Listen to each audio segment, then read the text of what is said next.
Oi, professora Jarline, eu estou aqui para apresentar meu trabalho individual de ciências.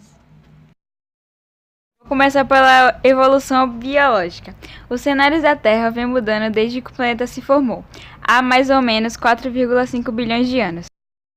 Até poucos séculos, a humanidade acredita que a Terra era o centro fixo do universo e que todos os seres vivos teriam sido criados de uma só vez, sem nunca sofrer modificações. Nos últimos 4 séculos, a humanidade passou a considerar cada vez mais as evidências de que muitos seres vivos que já existiram não existem mais, e que outros são muito recentes, como é o caso do próprio ser humano. Os primeiros registros de seres vivos datam de aproximadamente 3,5 bilhões de anos atrás. A espécie humana, como é hoje, não tem 200 mil anos. Agora eu vou falar um pouco sobre a adaptação. O conjunto de seres vivos muda ao longo do tempo, porque o ambiente em que vivem também muda. A última glaciação ocorreu entre 70 mil e 10 mil anos atrás. Depois dela, quando a Terra voltou a se aquecer, os mamutes se extinguiram.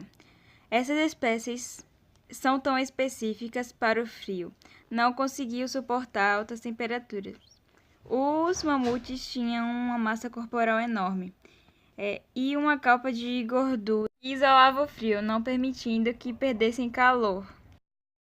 O frio tornou a vida dos mamutes impossível na Terra. Também é possível observar exemplos de adaptação, como as baratas domésticas. Mesmo com o uso de inseticidas, esses insetos continuam se reproduzindo. Como as baratas sobrevivem mesmo em contato com quantidades de cada vez maiores de inseticidas? Isso pode ser explicado pela seleção natural.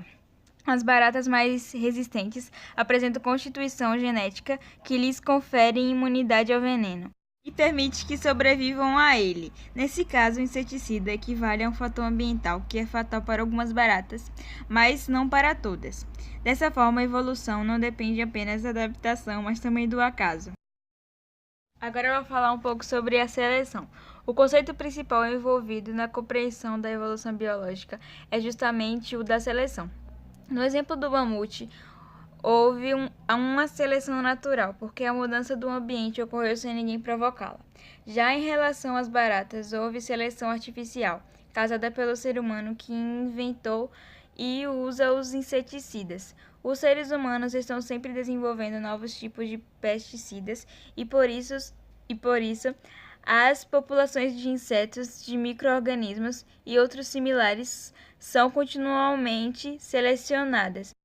Populações de baratas, por exemplo, apresentam grande variabilidade genética, ou seja, os indivíduos que as compõem não são geneticamente iguais. Se o fossem, ou todos resistiriam ao inseticida, ou todos morreriam e, nesse caso, não haveria evolução. Vou falar sobre o último assunto, que é a formação de novas espécies. As diferentes características em uma mesma espécie pode fazer que uma população separada geograficamente ou reprodutivamente no processo chamado especiação. O isolamento geográfico pode levar à diferenciação de populações, pois cada ambiente sofrerá ao acaso diferentes mudanças ao longo de certo tempo.